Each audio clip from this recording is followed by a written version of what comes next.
мен соңғы 2 жыл болды тек қана әйел авторларды оқимын. Еркек авторларды мүлдем оқымаймын.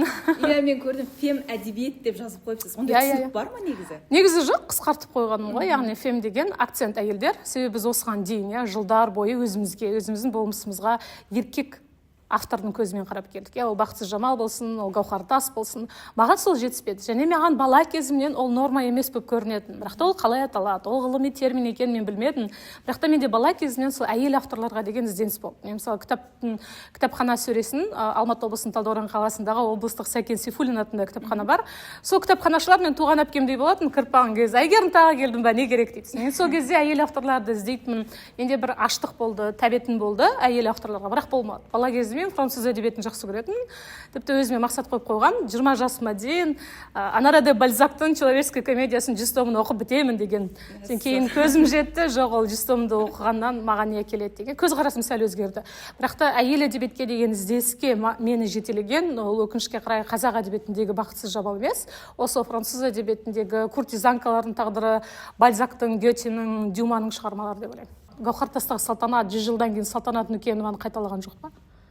Мені осы сұрақтар мазалайды. Яғни сол Гаухар Тастағы Салтанаттың өліміне біз Тастанды кінәлай алдық па? Ол фемицид пе?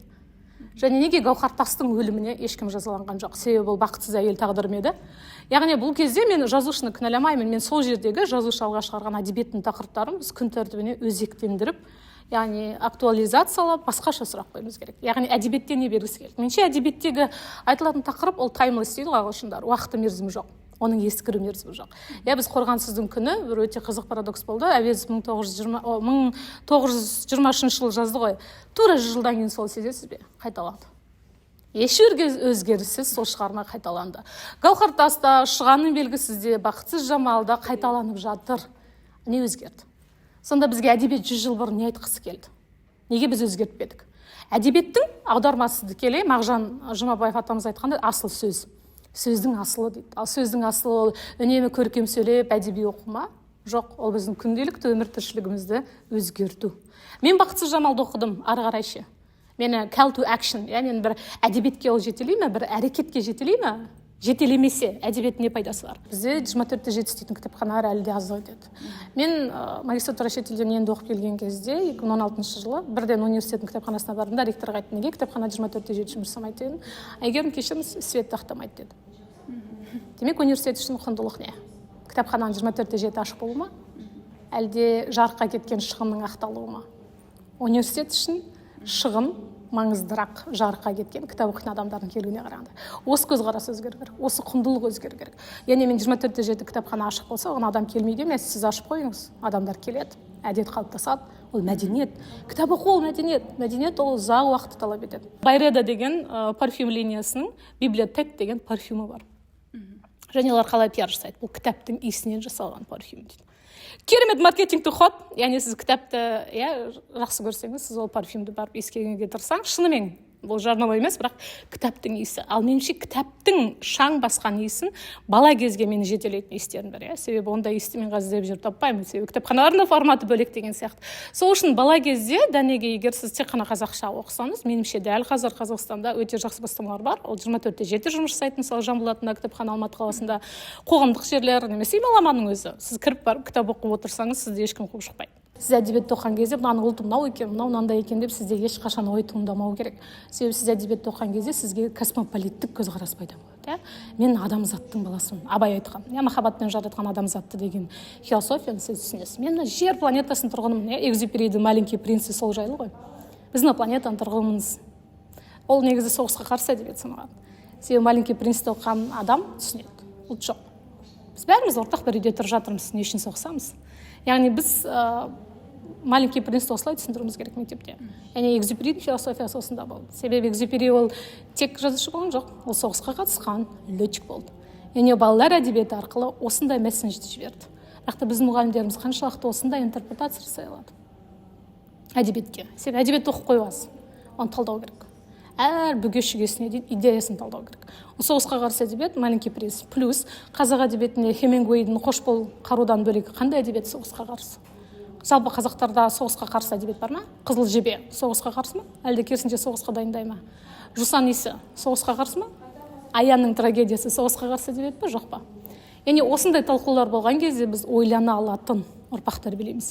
Жай ғана мен жылына 20 кітап оқыдым деп мақтанатын емес. Ол сан ешнәрсе өзгертпейді. Егер сіз сол әдебиеттен философиясын, автордың сізге берген мен әлемнің азаматымын деген идеяны өміріңізде күнделікті қолдана алмасаңыз, ол жай оқылған парақ статистикасы ғана деп ойлаймын. Бақыттылар сағатқа қарамайды деген сөз ол кітап оқушыларға қатысты. Сіз кітап оқыған кезде таймер қойып, мен қазір 10 минутына кітапты оқиын, 10 бетіне кітапты жабам десеңіз, кешіріңіз, сіз өз-өзіңізді алдайсыз.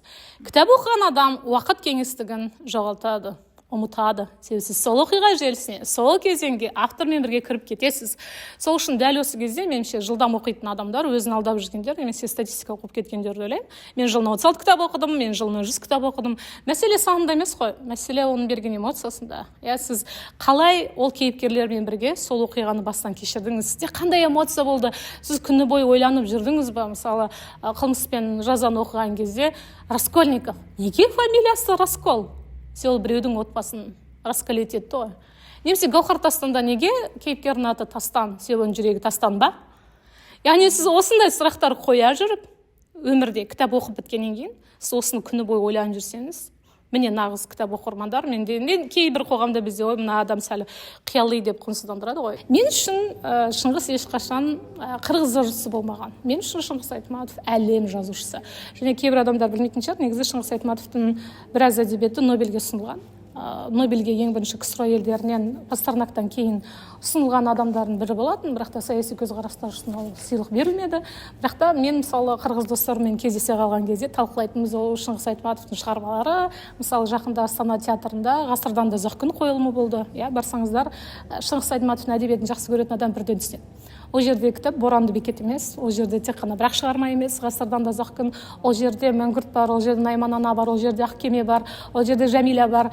Бүкіл Шыңғыс Айтматовтың шығармаларының бір қосындыға қоя бөлген керемет туынды болды. Яғни кез келген кітап сүйетін адам сізге мына шығарма, мына фильм кітаптан жақсы екен деп айтпайды меніңше. Мен ондай адамдарды көрмедім. Енді бір-екі қызды көрдім, Джейн Остин кітаптарына қарағанда киносы сәтті шықты деген. Бірақ та меніңше кітап сүйетін адам ешқашан кинематографияны кітаптан асып түсі деп ойламайды. Неге? Себебі сіз кітап оқыған кезде сіздің өзіңіздің басыңызда сіздің кейіпкеріңіз пайда болады. Және режиссердің басындағы кейіпкер сізбен сәйкес келмеген кезде, әлбетте, сіз өзіңіздің миыңызда қалыптасқан кейіпкермен қоштаса қоймайсыз. Мысалы, мен Шыңғыс Айтматовтың ең алғаш оқыған, мен сүйікті авторларым бірі, ең алғашқы кітабы мен 2-ші сыныпта жүргенде оқыдым, есімде Жампидан оқыдым. Плаханы біздің үйде болатын. Мен бірінші сыныпта бүкіл әліппені оқымағанмын ғой, әдебиеттердің барлығын білмеймін. Үйде тұратын Жампида деген қоңыр кітап, кішкентай ғана толық. Сол кітап маған несін айтын. Мен сол кітапты ашып алып өтірік оқитын, ла деп бірінші сыныпта.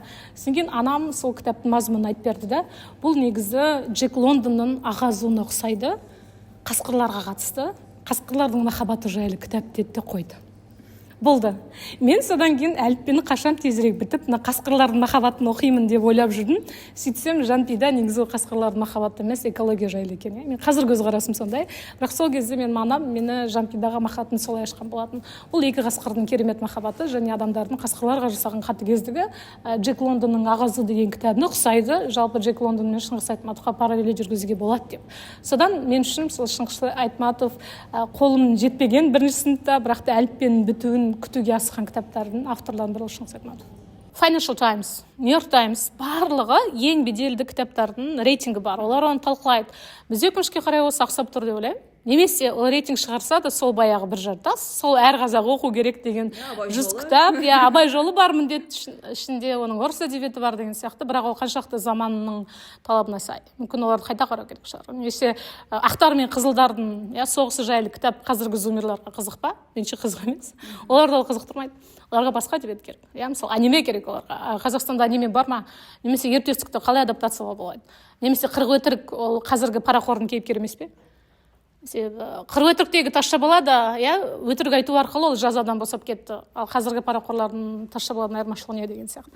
Яғни меніңше әдебиетті де заманауи қылдырып оқыту керек. Немесе Пушкиннің жаңағы алтын балық ережесіндегі кемпір мен шалдың махаббаты ма маңыздығы, әлде алтын балықтың үш тілегі ма? Меніңше ол жердегі фокус алтын балық емес. Ол жердегі кемпір мен шалдың бір-біріне деген махаббаты. басты тақырып. Яғни бізге әдебиетке осындай талқылаулар қажет сияқты, басқа ракурстан қарайтын, заманауи форматта. Мен бұны қатты сынаймын. Махаббат қызық мол-жылдар маған өте қызық. Неліктен қазақтардың Ромео и Джульеттасы деп айтамын, келіспеймін. Ербол Дәулетбайда Ромео и Джульетта болатын емес. Неліктен? Себебі бұл жерде енді Әзілхан Нұршайықовты жақсы көремін автор ретінде, бірақ та бұл шығармада неліктен әйелдерге жасалған қылмыс романтизацияланады. Яғни қыздың пәктігі, қыздар үшін екі жігіттің күресі, қыз пәктігін жоғалтқаннан кейін ол бақытты болуға лайық емес деген месседж бар. Яғни ментай өлу керек еді. Себебі бұл еркекті көзқарас, ол кинематографиядағы male gaze, кез келген әйелдің бақыты оның арына байлаулы деген концепция, өте қауіпті концепция. Және бұл 20-шы ғасырда шедевр болса да, 21-шы ғасырда сыналу керек концепция деп ойлаймын. Және бұл жерде анти-харасмент месседж бар. Яғни қыздың жоқ дегені ол я ғой деген сөз, ол харасмент. Қыздың жоқ деген ол жоқ. Қыздың жоқ деген я емес, ол статья. Ол қылмыстық кодекстің бабы. Жалмауыз кемпір. Мен бала кезімде бұған феминист ретінде қарсылығым болатын. Неге қыздар өмірі бақытсыз, неге қыздар осындай жауыз болып келеді десе, мен кейін көзім жетті. Бүкіл әлем әдебиетінде сондай бар екен. Яғни әйелдерді кемсітудің бір жолы. Оны фем ғалымдар айтады. Әйелдерді образды түрде сіз жезтырнақ деген кезде 10 жасар баланың көз алдына кім елестейді? Әйел. Жалмауыз шал деген сөз жоқ бізде. Жалмауыз кемпір бар. Яғни біз бала кезден әйелдерге жауыз ол әйел, зақым келтіретін әйел, көре алмайтын ол әйел, бақытсыз ол әйел, Белоснежкада өгей шешесі келіп, оның сұлулығын көре алмайды деген сияқты. Яғни әдебиеттің де біздің қазіргі заман талабына жауап бермейтін өзгеруі тиіс форматтары бар. Біз осыны айтуымыз керек, сынауымыз керек. Әдебиеттер біздің қыздарымызды нәзік, Золушка қылдырып тәрбиелеп жатса, қазіргі қыздар Золушка емес. Қазіргі қыздар сол кезде принцтен де артық. Себебі өз сүйіктісін іздесе, аяқ киімін өлшемін іздемейді деген сияқты. Яғни кез келген әдебиет меніңше заманға сай адаптациялану керек, интерпретациялану керек және репрезентация да өзгеру керек.